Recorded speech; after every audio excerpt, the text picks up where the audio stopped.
Hi there, my name's Ryan Field, and I'm an RPTV reporter. The Regent Park Social Development Plan, also known as the SDP, is a community-wide initiative aimed at fostering unity and togetherness among all the different residents and stakeholder groups in the community. The Social Development Plan is built around 4 areas of priorities of the SDP. Each priority area is represented by a different committee. The SDP committees are safety, communications, employment and economic development, and community building. The goal of the community building working table of the SDP is to create and organize equitable spaces, events, and groups that bring residents together and build bridges, particularly between Market and TCH residents. Let's go and watch this month's meeting. Just a review of the agenda. So we're going to look at the Daniel Spectrum third floor access, which is a group has been working on that for quite some time and was assigned by this group to do it. So we'll bring that report back. Hear a little bit about planning for Sunday in the Park. We want to have evaluation champions from this group. So we'll get to talk a little bit about that, and then some group presentations.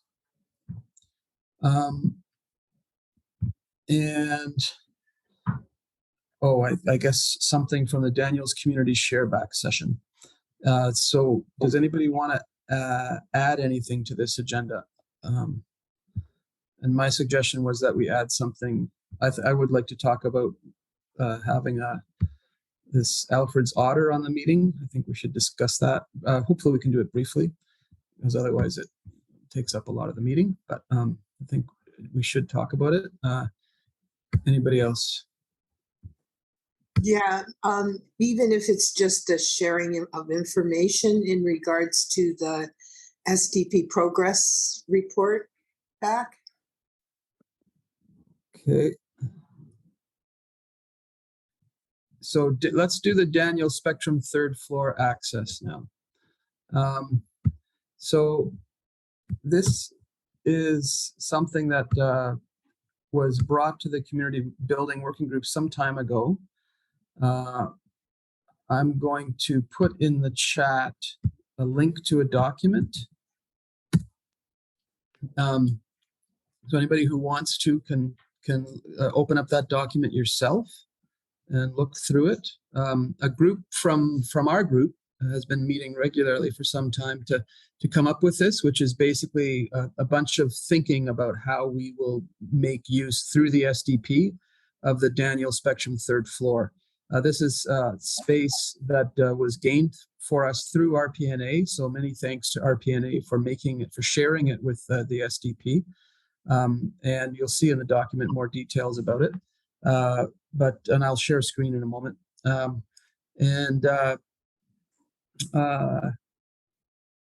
So the people that have been working on this are Waleed, myself, Zoe,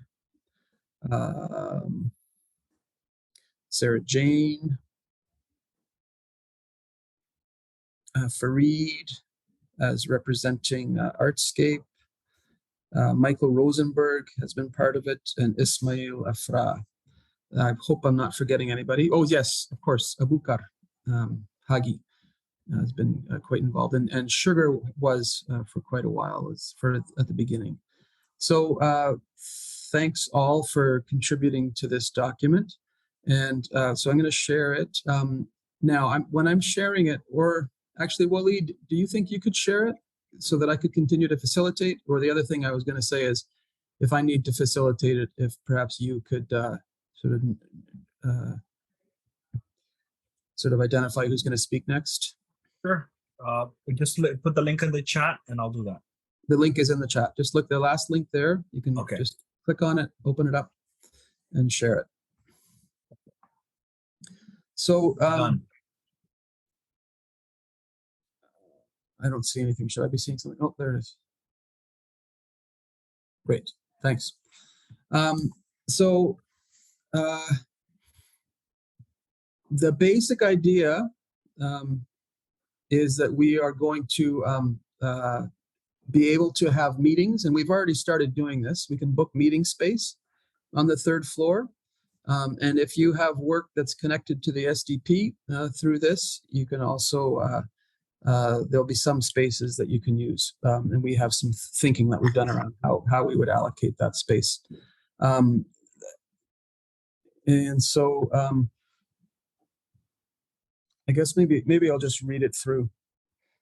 And if you have questions as I go through, let me know. I might not be able to see your hand, so then just if I'm not letting you speak, just let me know that you'd like to speak. So the Social Development Plan Network now has access to all shared spaces on the 3rd floor of the Daniel Spectrum at 585 Dundas Street East, as well as to an office on the 3rd floor. These spaces are available for groups that are part of the SDP and can be booked for work related to the SDP. Both the SDP and other groups use the same space. So there's other groups in there as well as us. We have access to the space due to a lease agreement signed between Artscape, acting as the landlord, and the Regent Park Neighborhood Association. The RPNA has generously offered the SDP to act as a co-tenant with them. RPNA also has an office beside the SDP office. Artscape operates the facility and is responsible for overall management, safety, cleanliness, and providing customer service to 3rd floor tenants. Getting access to this space is a huge accomplishment for a key SDP priority action, easy access to space outside of regular business hours. Thank you, RPNA and Artscape. Hours and access. The public, so anybody can enter Daniel Spectrum Monday to Friday, 9 a.m. to 9 p.m., Saturday and Sunday, 9 a.m. to 6 p.m., and it's closed on holidays. The 3rd floor of Daniel Spectrum is accessible to the public 9 a.m. to 3 p.m., with the exception of meeting rooms, which need to be booked. Outside of these hours, access is by fob or access card. If you can keep going down, Waleed. So is that clear to everybody? If you have any questions about it, just let me know. So what we have access to in terms of meeting rooms, there's 2 large meeting rooms there. They have numbers. In terms, the numbers are just for the booking. That's why they're there. And a smaller meeting room. There's a large screen monitor in each with an HDMI cord, so you can connect a computer to it. There's a multi-directional microphone, although it's not operating at the moment. There's tables and chairs, whiteboard, flip chart stand, markers, and whiteboard markers, although I think we should get our own to have a kit anyway. Flip chart paper. There's, as I said, the enclosed SDP office space, and that's for individual work or for groups up to 3 or 4, depending on, obviously, what else it's being used for. So the amenities available.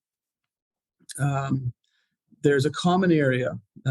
Probably most of you, I think, know the area. So, or why don't you, is anybody here not familiar with the 3rd floor of Daniels? Because I probably don't need to go over it if everybody's familiar with it. So if you want me to go over it, let me know. Otherwise, I'm going to keep going. There's a public Wi-Fi network. So the public one will be available to anybody, and the private one is if you are, hosting a meeting or you need access to that other network. There's a wireless printer, also that would go through. If you want to use it, like if you're organizing a meeting or something, you could, or else we would set it up through the administrative coordinator of the SDP, who is Danielle. So keep going down. Keep going down.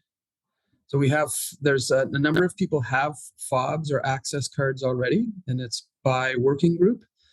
So you see here, that's Ibrahim Afra, Leonard Schwartz, Waleed, Gail, and Ismail Afra through the stakeholders table. We also, the way that we're going to make access for people so that you don't have to have somebody else open up for you. And again, remember, this is for after 3 p.m. Up until 3 p.m., anybody can get in. It's public access. There will be a fob in a lockbox that will be opened by a combination on the ground floor of Daniel Spectrum. We'll put a sign-out sheet in the lockbox. And this is, again, for people that are organizing a meeting or something like that. You would need to sign the sheet. So we can track who is using the fob, and then you can have it during the meeting, and then you would return it after the meeting. And so that person or somebody from the group then would have this fob, which allows people to get up and down in the elevator. So somebody from the group would be assigned to let people up through the elevator. Okay, so that's the other piece. So keep going down, Waleed. Go up a little bit. And there is you can get to this space by the stairs. And so the person, obviously then just somebody also can open the door to people, but we can't leave the door open, okay? That's not that's outside of the way that the space is organized.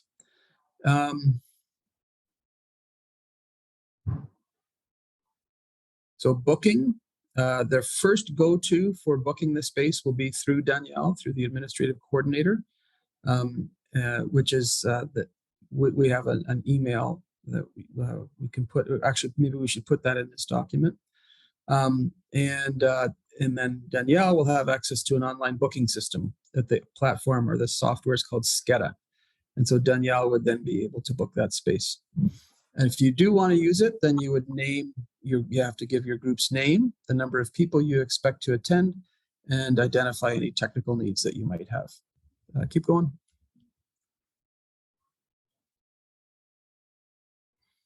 And so this is how we figured if there's going to be multiple demands on the same space. We don't know how much demand there will be, but this is our first go at it.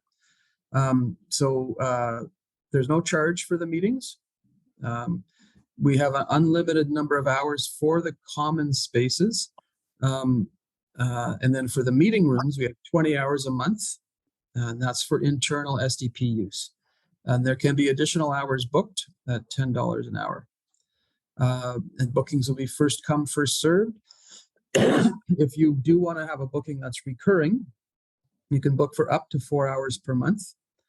And any group can have up to 10 hours per month, depending on whether there's other demand for the space. If we're not finding there's a lot of competition for the space, that limit could be increased potentially.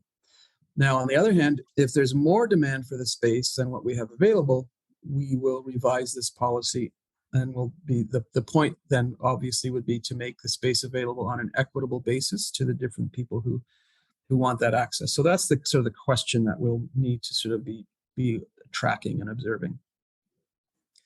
Now, keep going, please, Waleed. So that's for the meeting rooms. Now for the office, which is a little bit different. Again, there will be a fob for the key for the office, and that also needs to be signed out. And we're going to have 3 tables in the SDP office, which can be booked also, again, through the administrative coordinator. And so we thought we'd have priorities for those spaces because they're kind of limited. So the admin coordinator or else staff employed by the working groups or people that are completing working group projects, those would have first dibs on those tables. Second would be people assigned to work on funded or other projects of the SDP. Third would be leads of the working groups or committees. And fourth would be individual SDP work or for SDP meetings of up to 3 or 4 people. So that's our first go at trying to figure out how we would do that. And again, just like the other one, we'll revisit this depending on how the use happens. And so just asking people to be considerate of each other, of course. Thanks a lot, Fareed. And to limit, like if you're going to do phone calls or video calls, then you would probably not do them when there's other people present, or at least limit them. There's 2 other long desks on the 3rd floor in an open area. And so if you just want to do some individual work, again, SDP connected at a hot desk, you could do that. So we are responsible for maintaining the space. Well, I'll go back up a little bit, Waleed. If you're a meeting host, please arrive early. Keep in mind there's other tenants and we all cooperate together for the use of the space. And if you book it, you need to set it up and then return it to its original setup. Keep going down. And got to do your own cleanup, of course. There's a way to deal with the garbage. All of this will do an orientation for it, so you don't need to necessarily remember it. But what I want you to do now is just be thinking about all this. If you think it's good, that's great. And if you have any thoughts to make it work better, then please share them. So then each group would need to set up its own tech to make the meeting work. And if you do need support for that, you should do that ahead of time. So got to make sure you have time ahead to do it. It won't work very well if you try to do it right before the meeting. Just up a little bit, Waleed. Yeah, and so in the event of misuse, so if there is any issues, the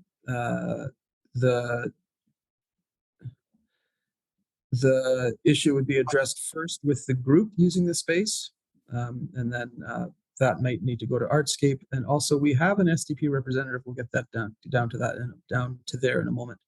And if it's by an individual, it would be addressed by Artscape initially. So Artscape will orient people to the space who want to use it. That would be Fareed, who just left the meeting, but he's the one who sort of has a good sense of the overall how things work on the third floor. And then there's a tenant council. So there's other organizations, as I said, and all those other organizations together with, obviously RPNA and also us meet regularly in a tenant council. In fact, I think that's where Sarah Jane has gone as well. They're having a meeting right now. And so as we see here, Sarah Jane Bro is our representative on the council. She was named by the group that developed this document. We also have a list, which isn't in here yet, but if people want to learn about how they could get some food, if they want to have food for a meeting or child minding, there's a list. And I think Gail, are you still there, Gail? Gail has offered to be the contact for this. And then if there's any questions, not right now, but overall, as you use the space, if you have questions, first person to go to is Danielle, the administrative coordinator, and then he might need to pass them on to somebody else. Is that the end of it? No. Oh no, that's just notes. So I think those ideas. What's that? Yeah, I think those were ideas. Yeah, but we incorporated them into the text of the document. So any questions on that, folks? And this is something that we'd like to have when it's ready, to have it approved here as well as by the planning committee. This is a way to organize the use of the space.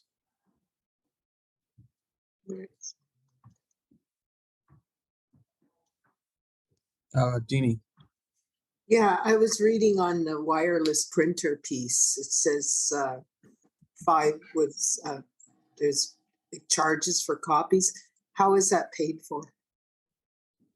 Okay, so if you're, it depends on what the group's budget is, where their group access. Yeah, but how is it paid for? Oh, it's through an account. Humaira, you just went on screen. Is this something you're familiar with? No, because sometimes you're up there, I think, aren't you? Yeah, but I'm not too sure about the payments. It is like in the document it said that you'd have to make an account, and then I think you upload you pay money onto the account, so it just automatically takes it out. But again, like in SDP, you all would have to create an account. Yeah, and that would go through. Yeah, so that would be done through the admin coordinator. Okay. And I also had a question about the bookings of the rooms and stuff like that. Okay, so we'll go Ines first, and then Humaira. All good. Yeah. My question is, what do you mean by tenant council? So the tenants are tenants of Daniel Spectrum third floor. There's a number of so the tenants are organizations like that are renting space. Okay. From Artscape. No, and the reason why I'm asking that because I know TCAC has tenant council. That's why I'm asking. Right. Yeah. So same name, it's different mixing thing. up the tenant council. That's why I'm asking. Thank you. Yeah. Humaira?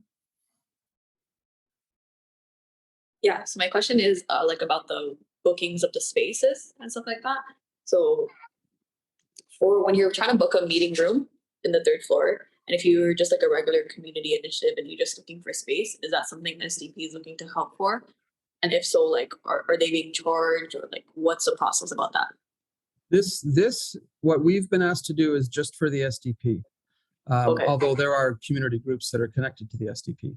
But Artscape also has their own thing that they're figuring out. So that if it's sort of outside of the SDP, it would be, I don't know if they're ready yet, but Fareed would be the person to talk to. Okay. And then let's just say if it goes past the 20 hours, like, how is that being charged? Then that would be charged by Artscape of the group that's using it. Okay.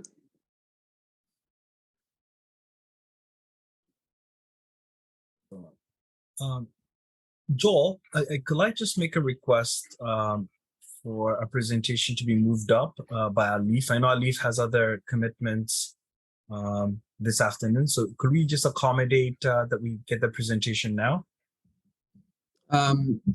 What would you just if we need to have more discussion on this, yeah, then I'll stop. But we may be almost just about done. So if you're okay. Alif, are you okay for a couple more minutes, or do you need to? Yeah. Okay. Any other questions or? Yeah, I have a question. You said the initial contact person is Danielle. Danielle, yeah, who is the admin coordinator. Is there contact information? We can get that to you. Yep. I'll put it in the chat, Leah. You'll put it in the chat, Waleed? Put in the chat, yeah. Okay, thanks. Thank you. I have a question, Joel, about the booking system. There is mentioned that SDP members, they will go book through administrative coordinator, right? Yeah. And for others, there's the online booking system. So that's different from the administrative, going through administrator or online, but anyone can apply online, no? No, it's all through, like we just have an account through the admin coordinator. And so that to do that online booking, you have to go through the admin coordinator to do it. Yeah. So are any concerns about this process? Are we okay with approving it, or do you want some more time to think about it?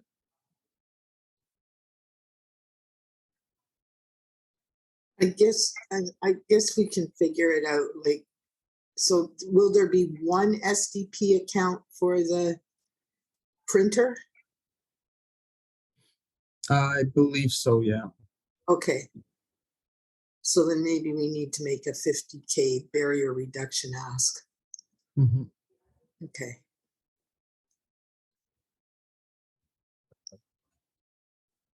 I'm comfortable with us trying this out, and if we get feedback from folks that we need to make changes, we can do that. Yeah, that's for sure. That's what's planning committee. Let's approve it here and recommend it to plan. Okay, any concerns about that? Great. Okay, so we're going to consider this approved, and we will if there's any issues you have, if you yourself want to use it, please do, and then just share any concerns, as said, with the admin coordinator, and then it'll come back to us eventually. Okay, thanks everybody. Thank you. Let's go over to Alif. Thanks for your patience, Alif. Alif, can you just try to see if you can share the screen? And if not, Joel can extend that privilege. Yeah, no, I can share my screen. Thank you. Can everyone see this? Yep. Okay, sounds good. So hi, everyone. My name is Alif. I'm the founder and executive director of Mental Health Matters. And I was invited today by Rabia, Joel, and Waleed to speak on what we do and who we are, because we are a non-for-profit in the Regent Park community, but not many people know about us. So I was given this opportunity to speak today at your meeting. So thank you, Rabia, Joel, and Waleed for this opportunity. So the first question is, how did MHM came to be? So it comes from a very personal standpoint. Back in high school, I faced a lot of panic attacks and a lot of anxiety. During the time, my mental health wasn't the best either, but I wasn't fully aware of what was going on with me.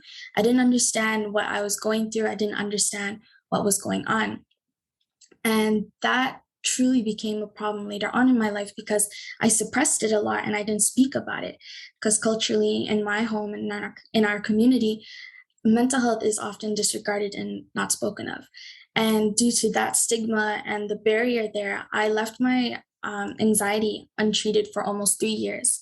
And it got so bad to the point where I couldn't leave my house. I couldn't take part in any of my social life. It literally debilitated me in my everyday life.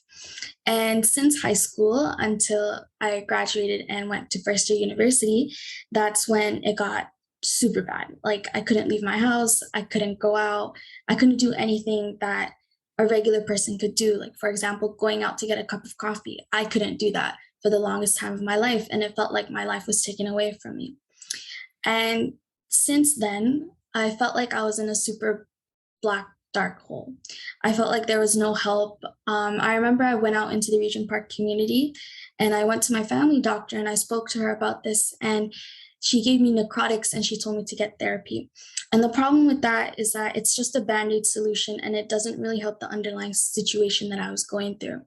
And as we all know, therapy is super expensive and unaffordable for individuals who do reside in low-income communities. So as I was in this dark hole, my sister, who is an alumni of U of T, and I am a current student at the U of T campus in Scarborough, there's a mental health and wellness center, and she directed me there. And from there, I was able to see a psychiatrist as soon as possible. And from there, I was actually diagnosed with an anxiety disorder and depression. And just finally getting that help after 3 long years and just finally figuring out where I can take the next steps made me feel like I could have my life back again. And through this journey, I was put on a lot of medication to regulate my depression and anxiety disorder. But while I was on it, I did face a lot of stigma, and I felt like I didn't really have a place to go to in Regent Park. As I evaluated myself, I noticed that there was a big gap in mental health resources, and it left me feeling very vulnerable and not able to reach out to anyone in my community, especially because there's such a big stigma attached to it. So due to this, as we all know, Regent Park is a low socioeconomic community that is undergoing revitalization, and it's having new opportunities, new urban buildings and cafes. But the underlying issue with all these new improvements is that there is no services that are geared towards mental health, and there is no accessibility towards it. And due to this, I did my own little research and I went down a lot of rabbit holes. And some of the research that I did find was that many youth who do suffer from mental health issues or disorders such as myself identified a need for mental health supports in the neighborhood. And this study was conducted by RPCHC in March 2020. That was only 3 years ago. The fact that this has been put out 3 years ago and nothing has changed has been really disturbing to myself. Later on, I did some more research, and these are the list of barriers for youth accessing mental health resources. There's transportation barriers, stigmas, cultural, lack of information, denial, and other stuff. And the fact that lack of information was at 40.8%, as well as the stigma at 48.2%, left me feeling really upset. These things shouldn't be stigmatized, and there should be more information and more items for mental health resources for youth in our community. So I kind of created a little bubble sheet for us, and I kind of labeled everything out. So as well as the barriers and the stigma, there's a difficulty in not willing to express emotion. There's a lack of time of getting the help. The help is not accessible. Some believe it won't help. There's a big financial cost to getting mental health support. Many are scared of what will happen, not sure who to ask for help, denial of their problems, and there's a lack of awareness for mental health services. So the top 3 problems are stigma, financial cost, and where to go. So from there, I started thinking, and I felt super upset. There needs to be something, even if it's small, something needs to happen. We need to do something to create more accessibility, more awareness, and more freedom of speech towards mental health. And from there, I remember one night I messaged my two best friends who are also the co-founders of Mental Health Matters, and we created Mental Health Matters. And basically, we're a youth mental health support group who provides free therapy, mental health first aid training, and a bunch of other cool stuff. And I'm very, very grateful that we have been funded by the City of Toronto and our trustee, who is TNG Community Services, for making this dream of mine come true, as well as my best friends. Thank you for that. So basically, we have three main goals at Mental Health Matters, and it's to address the stigmas of mental health in our community, provide a safe space to talk about mental health challenges. Goal 2 is to bring awareness of mental health disorders to youth who are not aware of all the signs and symptoms. And goal 3, which is increase the confidence of members of the community to address mental health challenges.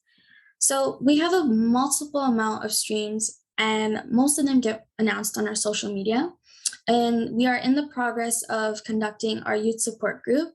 And before, we did provide a mental health first aid training in the community.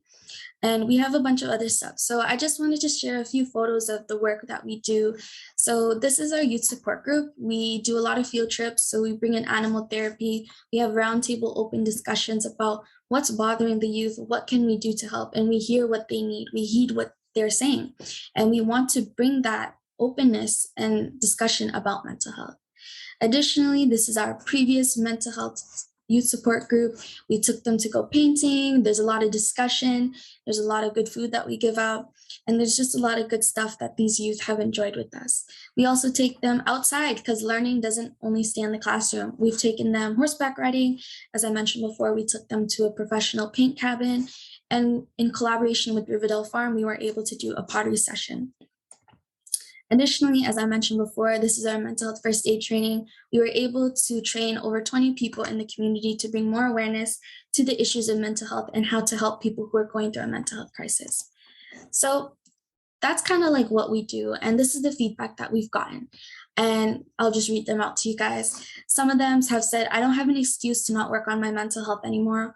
While enjoying delicious food, meeting new people, and going on unique trips, I don't think I'll ever forget. Someone else mentioned MHM made me more acknowledgeable about my own mental health. It's impacted my life on a more positive note. So I think that's pretty cool. And it has improved my confidence in myself and my knowledge on mental health. And these things truly align with our goals that we have at Mental Health. It's to improve, debunk stigma, and to provide a safe space. So if you were to tell little me in high school that I was going to be doing all this great stuff and overcome my anxiety and depression, I would be pretty shocked. And at the time when I was in my dark hole, I thought life wasn't worth living sometimes. But now I can see life can be pretty okay and life can be great. So just a little showing and telling of our team. So this is Martina, that's myself. That's Sumaya, Abby. We also have Tarek. Tarek is well known in the Regent Park community, who's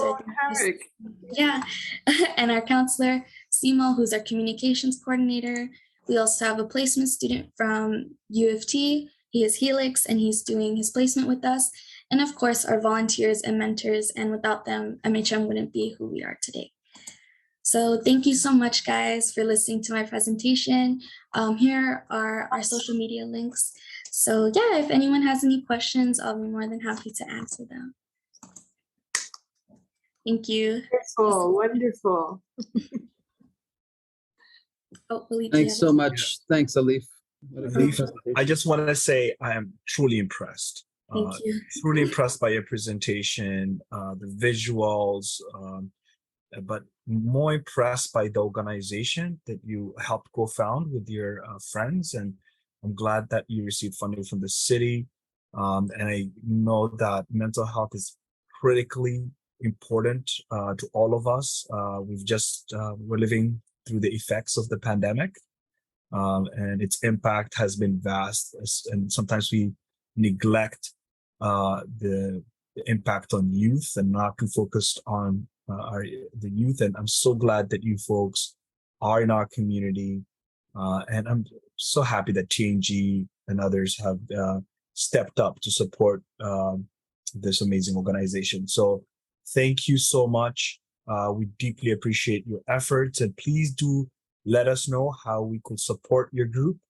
If there's events that are coming up, if there's opportunities for youth to be engaged in your programming, please do let us know so we could help raise awareness. And thank you so much for championing this really important cause of mental health. So thank you. Oh, thank you so much, Walid. I truly appreciate that. So Hida, I'm so sorry if I pronounced your name wrong. No, thank you, Alif. Yes, I'm Tawhida. It's really, really, so amazing work that you are doing. I have just simple questions. You are so far working with Regent Park area, right? Youths from other area of the city, they can join your program? Yeah, so primarily we service Regent Park, but we're open to Moss Park, St. Jamestown, Esplanade, the community at Jane and Finch. We primarily prioritize low-income youth to have access to our programming because low-income youth are the most vulnerable to mental health challenges and there isn't a lot of resources for them. So our target area is low-income marginalized youth. And you don't have any website, right? Not yet, we're too small. Okay, thank you. Go ahead, Leah. Good. Hi, Alif, yeah, if you thanks. wanna go ahead. Oh yeah, thanks for all the great work you do. How would someone join if they were interested? Like, what would be the process? Is there an email or? Yeah, no, that's a good question. Thank you, Leah. So currently, in terms of programming, our funding is coming to an end, unfortunately. So we are looking at ways on how we can sustain our programming. So as of now, we only have one programming that's running, but you'd have to follow our Instagram and our Facebook and LinkedIn to keep up to date with our potential stuff. Because once it comes out, you either sign a Google form or you email us about which program you want to join. And from there, there's an interview process and some legal documents that you would have to sign because you are going to be in contact with the therapist and a lot of mental health resources. And sometimes this could be really triggering and can take a lot of effects on an individual. So that's that. But yeah, hopefully that answers your question. You just have to keep up with our socials, and on our socials, you can find our email from there too. So. Okay, thank you. And just quick question for note-taking purposes. You said your 3 main goals of mental health was to address the matter, remove barriers, and was it celebrate or? I can take us back to the slide if that's easier.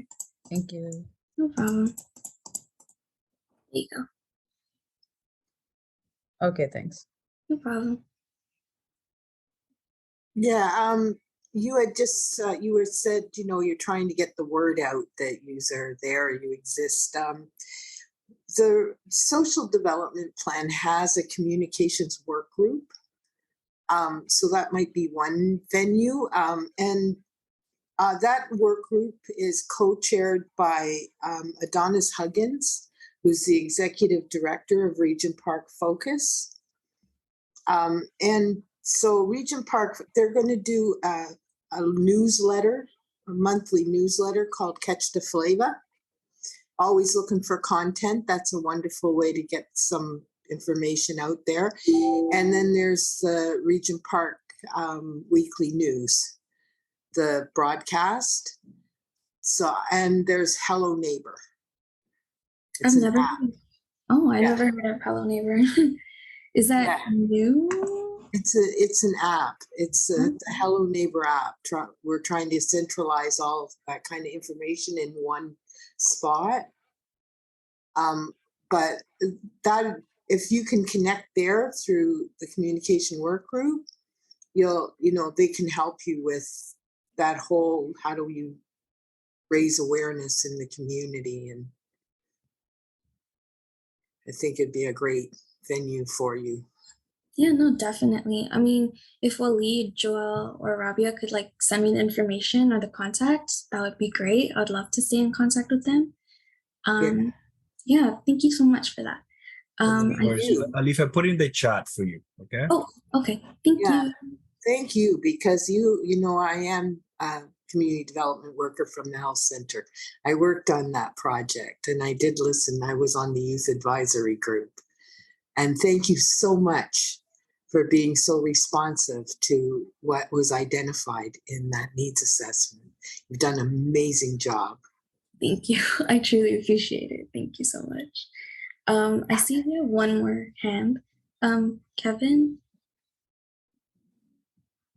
Hey, Leaf. Thank you for the presentation. It was actually really great. It's actually pretty funny because I came across your page through somebody at Lord Durfin who had mentioned it to me, talking about what you do and what you're kind of looking to do in the future as well. And it's just funny that you've come to this working group and presented at the same time. So, kudos to you, kudos to what you're doing. This journey of yours, is and will be helping a lot of people in the future. And in any way that I can help, definitely, reach out to me. Like I said, I'm with the Toronto Football Athletic Advancement. So we have a lot of youth. And in terms of, I know your priority is low income. Definitely speak to Toronto Community Housing because they have their newsletters. And they have their social media piece that and they send out emails to kind of inform of anything that you need as well, right? In terms of your programming and what you guys do. So, yeah, like I said, kudos to you. Great job. And I hope to see you more in the community. Yeah, no, thank you for that. I truly appreciate it. If nobody else has questions, I do have to get going because I have class, but it was so lovely being here and like listening to all of you and giving me the amazing feedback that you guys all did. Yeah. Before you leave, Alif, I just want to ask Kevin. Kevin, is it okay if I share your email contacts with Alif? Yes, that's fine. Okay, so I've just put that in the chat, and Alif, I will follow up with an email after this meeting to connect you with our friends at TCH, just in case you want to access their resources or get the word out to the community. Okay, that's Kevin thank you so much. recommended. Thank you. Have a lovely day in class. Okay. Bye. Thanks, Alif. Okay, so let's move on to our next piece, which is,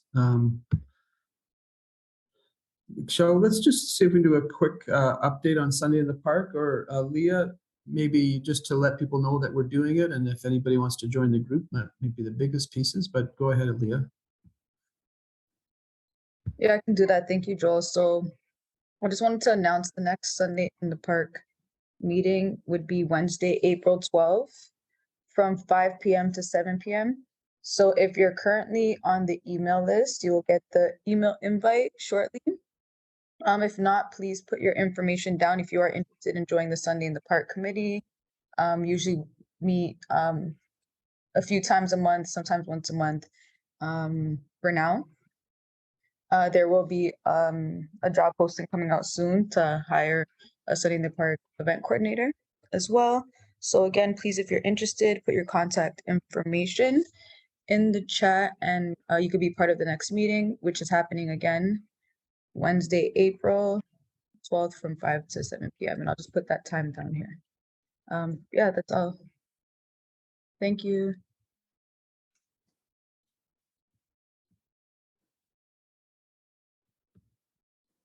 Thanks, Leah. And our next piece is evaluation champion. So there's an evaluation there's an evaluations and benchmarks committee. So a group that's working on us tracking our own work and evaluating our work. And they're hoping to have champions from each of the working groups to work with them. And then you would be working between the evaluations and benchmarks committee and our group, and figuring out how we can do our evaluation work better. So the question now is for whether there's members of our group who would like to sort of work more on evaluations, be an evaluations champion. Is that of interest to anybody? Come on, Saleh. We're working towards honoraria for resident volunteers.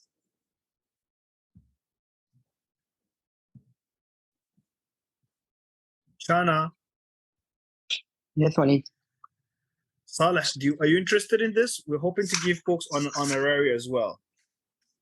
I'm just writing my email for Sunday at the park. You want me to be champion another one? Okay. Thank you so much. I'm always there. I don't like to volunteer too much. Just push me to volunteer, I will do. Awesome. I work volunteering reverse. Like, Saleh, you're gonna volunteer? I say yes, but I don't say my name first. Okay.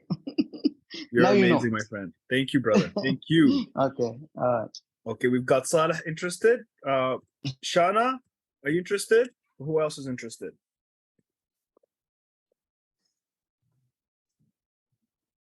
What was the question? We were volunteering We're for looking what? for evaluations champions from the community building work group that will help us with evaluations. We want to track the impact. Look at how much great work that we do as a community building working group. So you want ambassadors at the evaluations and benchmark committee. And there's going to be hopefully an honoraria for those who are interested. Can I think about it? I have too many things right now. Okay. Halima, Humaira, any resident, it's open. You're more than welcome. So they'll evaluations and benchmarks. They'll reach out to you, Saleh, in a couple days, just to introduce themselves. Yeah, maybe we should do some more shoulder tapping outside of the meeting. Waleed and Rabia, figure out who else we can. Yeah, they promise it'll be fun. It's gonna be fun. It's got to be your thing, but if it's your thing, it will be kind of interesting actually. Figuring out just how do we know. Now I have to ask, guys, what did I volunteer for? Because I think I'm the only one who volunteered, right? So far, we're gonna get another one too, Saleh. Okay, so what exactly we're supposed to do? It's just learning how do we know if our work is making a difference, the difference that we want. How do we know if we're achieving our goals? So that's basic. Okay. That's a short version of it. I'm good with short version. Okay, thank you. Okay. Perfect. Okay, let's move on. We'll find someone else for sure. Shana, I'm gonna call you afterwards. Hopefully convince you. All right, sounds good. Okay. So I think we're going to move to Humaira and Halima next. Waleed, why don't you introduce this piece? Yes, I'd love to. Thank you so much, Joel. So first of all, I just want to thank both Humaira and Halima for being amazing MCs at a phenomenal Black History Month event that took place in February. I know there was a lot of stakeholders. We also were able to secure some funding from Daniels and other sources. And there's been a lot of interest in making sure that this event is bigger and better next year. So I'm hoping that Halima and Humaira can just share the perspectives on how, their thoughts of the Black History Month planning process, what we could do differently next year. I know at the committee we talked about starting earlier, so just a reminder, when should we start, and also like what resources do we need. I know there was also interest in collaborating with our local schools, so just highlighting those important pieces. So Halima and Humaira, take it away. You have the floor. Hi everyone. I hope you all are doing well. Thank you, Waleed, for inviting us to this meeting. And yeah, Halima and I are both here today to talk about our experiences last month when it came to planning the Black History Month event. Yeah, Halima, you want to start talking about the process behind it all and the brainstorming and what really went up to the event? Absolutely. Can you guys see my screen? And what do you see? You see pictures, right? Mm-hmm. Yeah. Very beautiful photos. Yes, we do. Okay, so my name is Halima Fadah. I work as a student parent support worker and program facilitator at the Pathways Regent Park program. And I can kind of walk everyone through that initial first meeting and everything. So essentially, the Children, Youth, and Families Department at the Regent Park Community Health Center organized this Black History Month Youth and Community Mixer in collaboration with the SDP Community Building Working Group and various community partners. We called it Strengthening Our Roots, and it was our first full event back since COVID.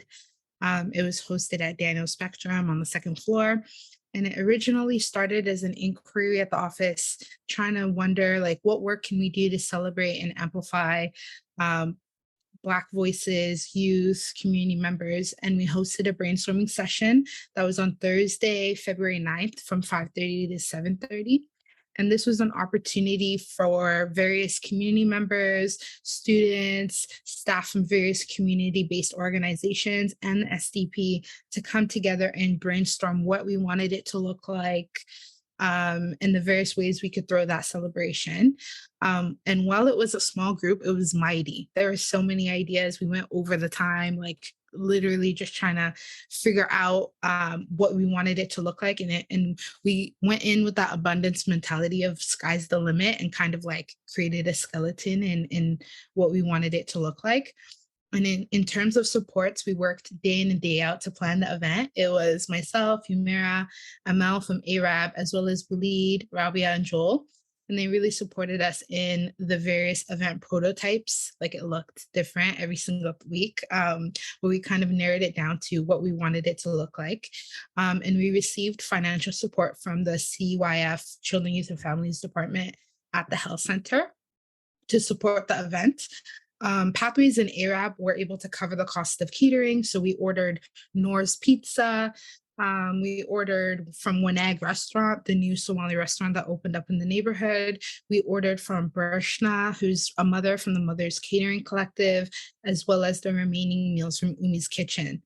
And we were able to also cover the cost of refreshments and raffles, while Arab covered the cost of the speakers and the drummers. And then we had a donation from Daniels that went towards raffles and those gift prizes that we had. And the breakdown of the event was as follows. So we had an introduction by our executive director, Paulos, but then it transitioned into the Black National Anthem that was sung by Stacey Tab, which was so beautiful. Deanie had a front row seat. I was like watching her. But then we opened up with a variety of games afterward, and we had a lot of raffles. And then our DJ C'est La Vie, who was spinning some music throughout the event. And I'll hand it over to Humira to talk through with the performers while I flip through these photos. All right. Yeah, so again, I think some of the performers consisted of like Black artists. So we had about like 5 or 6, I would say. So like Halima mentioned earlier, we had Stacey Tab opening up with the Black National Anthem. Then we also had DJ Salabi. DJ Salabi was a DJ for all 4 hours of the event. Events was amazing to see DJ Salabi spinning on the little corner at the front. Oh, what beautiful photos of me and Rans. I just love the way it was captured. As you're looking through these photos, I want you to make note that these photos were captured by a youth from Shoot for Peace. So we had Abel shooting these photos, and yeah. And then again, back to the performers, we had Keanu Ritual. He's an upcoming artist in Toronto, and he kind of has like the Weeknd Drake kind of sound. So he's kind of like upcoming in that sense. So he's really well together. Then we had, see this photo over here was our last artist of the night, was Jane. Jane wrapped it up with a few written like songs. Then we have Hudson over here who did the drumming, and they had the djembe drummers. And I feel like the djembe drummers really like brought together the event because it really exemplified like what our goal and what our vision was. So it really did strengthen the roots, and we had so much young youth come forward.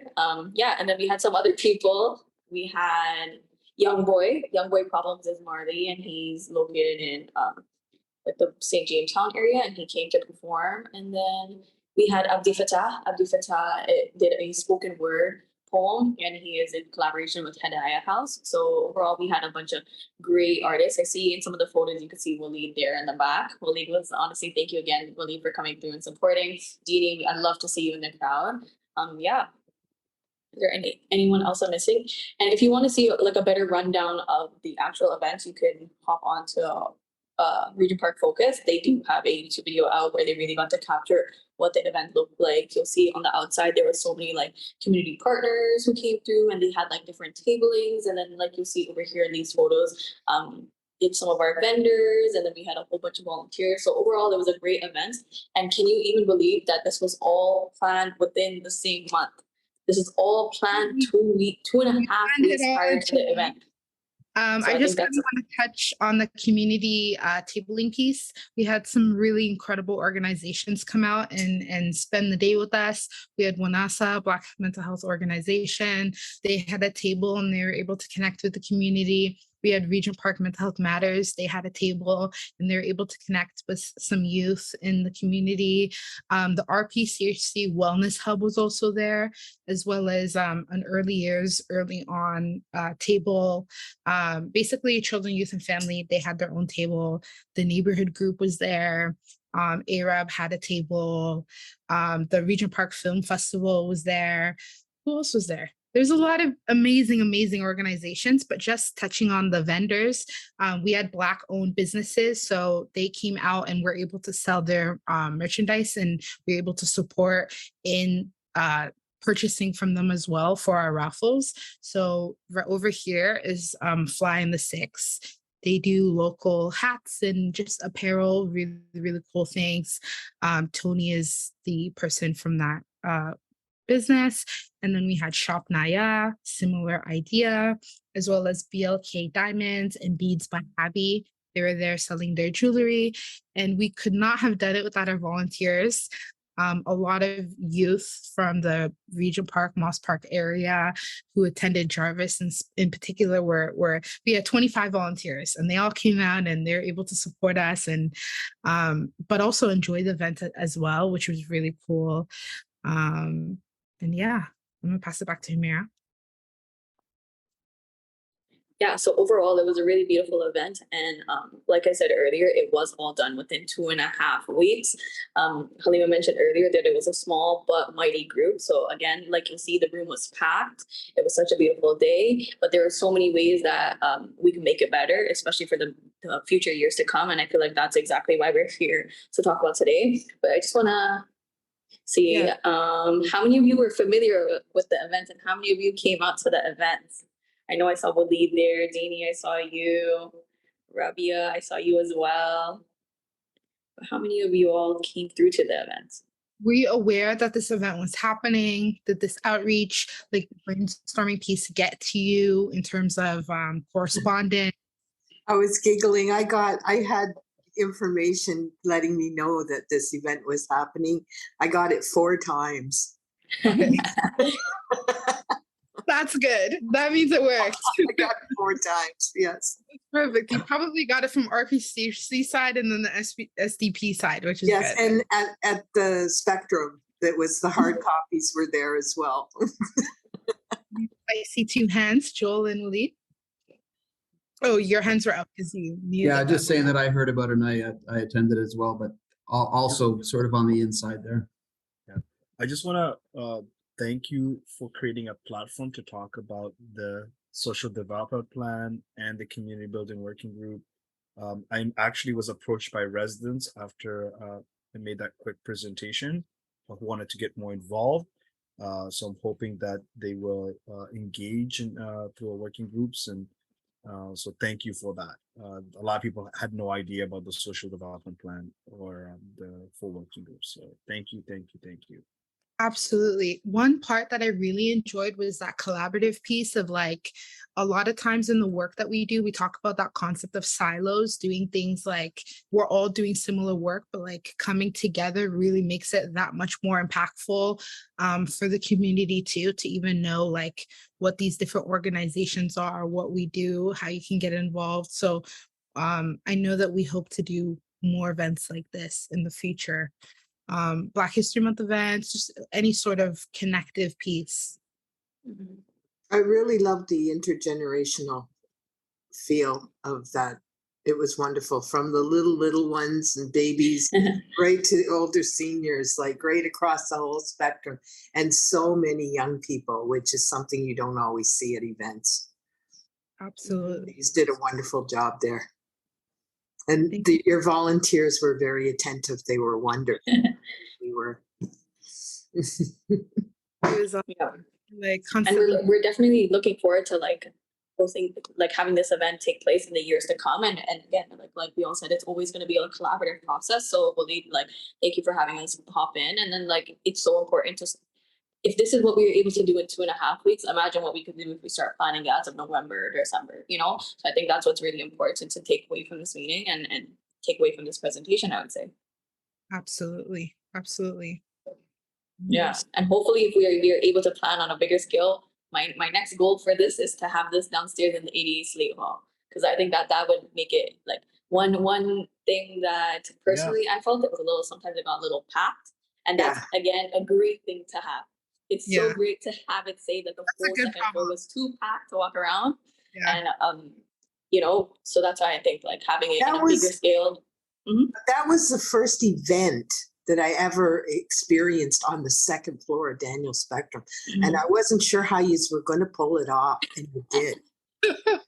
Oh, when I say blood, sweat, and tears, When we were setting up, we weren't sure either. We were like trying to figure out how to maximize our space, but it worked out so beautifully again with the help of volunteers and just getting everyone together to support the setup.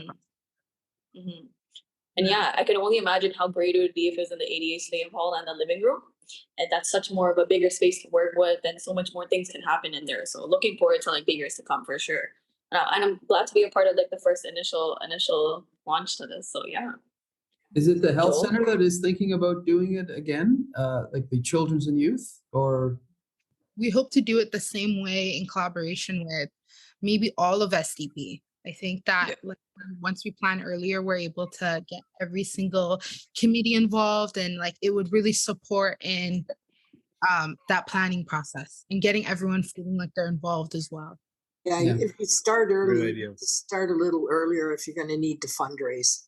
Absolutely. And especially like, I think the whole reason as to why we kind of chose the second floor is because again, like a lot of other places are booking spaces much earlier, right? So again, so thankfully like CYF has obviously like the space on the second floor and they're our tenant. So that's why we made the like, decision to like book, like to use all of the second floor, whether it be down the hall, whether it be all the way up to the bathroom, like we use every single square foot of the second floor, and it was still packed, right? So I think like planning in advance will definitely help us like mitigate that. Even at the community center, if something like having either at the Ada Slate Hall or the community center be our two focal points that we plan toward, I think that that'll really support. And I think there's a number, like a cap on how many people you can have at the community center. And doing it at the Ada Slate Hall, it really, because we're a tenant, right? So maybe we would get some sort of discount or. Of course. And Fareed was here earlier. I wish he was here for this presentation, but it'd be important to like look into ways to apply to Artscape for that, subsidy, right? But also to see if Artscape could actually like sponsor the event by covering the cost. They've done that in the past. Yes, I remember when I did the Nelson Mandela tribute when he passed away not too long ago, and they came through. I didn't have to pay a dime for Ada Slate Hall, right? So there's ways you can make it happen, and I'm so glad that you're thinking about this now rather than later. And I love the idea of involving all the working groups of the SDP, EED, communications, safety, right? Like let's bring everyone together to do this. So and because there isn't a lot that happens for Black History Month in this community, you can actually reach out to other organizations in the community. So if you guys have a fair idea of your budget, it's a lot easier to raise funds, because people want to know, well, what are you using it for? But when you can tell them this is what we need to raise the money for, they're more likely to be able to come up with some contributions. And it's so cool because now we have the framework, we have video proof, we have like that it's possible, that it could work. And in reaching out to people who would donate to this, like showing them donating to is really would be that much more impactful. Okay, well, thanks, folks. I think we could probably talk about this for a long time yet, but this is great. It's great energy. Thanks, everybody. Waleed, you had put something in about Daniel's spotlight. Did you want to say something about that, or?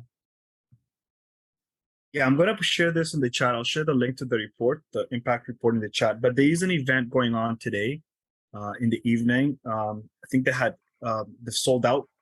So unfortunately, no one else could join us who's interested. But I'm hoping that they can join online. Yeah, it's virtual. It's in person. Yeah, but it's also virtual. It's also virtual. Wow. I thought so. I hope so. Yeah, I'm pretty sure. In person. Yeah, Not so virtual, as Regent says. It's not virtual, you guys. It's not a virtual event. Yeah. So I think it be great for folks to like reflect on the report. If they have any feedback or input that they'd like to provide, please do share it with us so that we can pass it on to our friends at Daniels. But it's important to like reflect on the contributions made and the impact made so far. So just wanted to share that. And here is the report. Thanks so much, Halima and Humaira. Thank you. Oh, they're gone. Thank you so much. Well, we are dwindling down, folks. Gail, do you still want to make your announcements?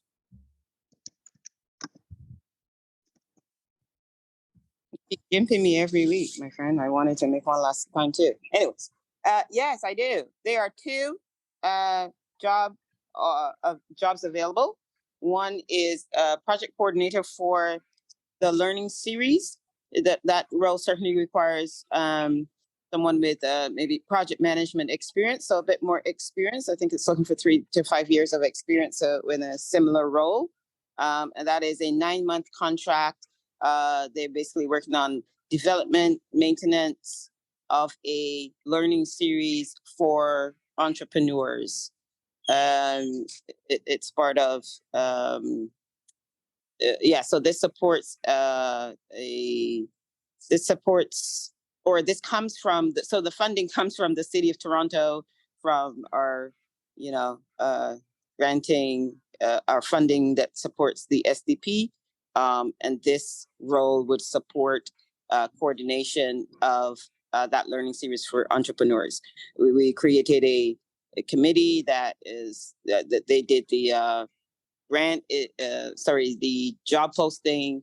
It is out now, and I guess they'll be working through what the interview process would look like.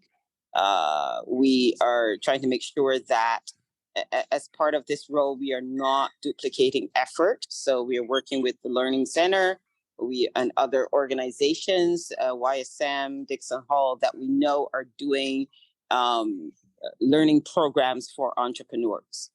And so we utilize some of those resources rather than go looking for new, but we know that there's things that are new that we will need to go out there and get, and we'll be sharing that with those groups as they need as well. The second is another project coordinator for the 3-month trial of the cafe here at the Spectrum. We've had some delays due to CSI leaving since they were the original trustee. I believe that may be going over to YSM, but we're waiting for some solid answers. In the meantime, however, we have a job posting ready to go.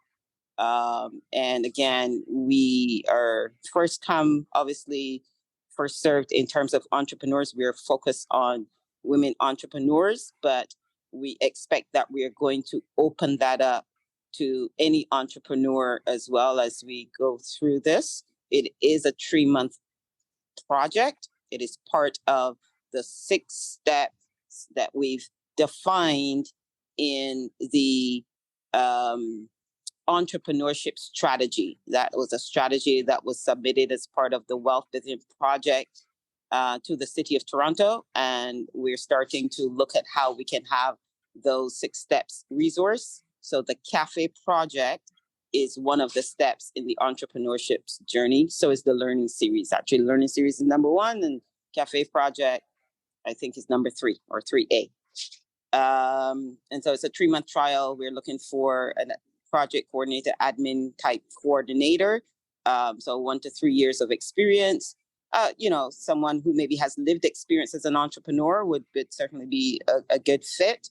We're trying not to focus on things like degrees and certifications, but more so lived experience, curiosity, and your drive to learn new things and experience something different.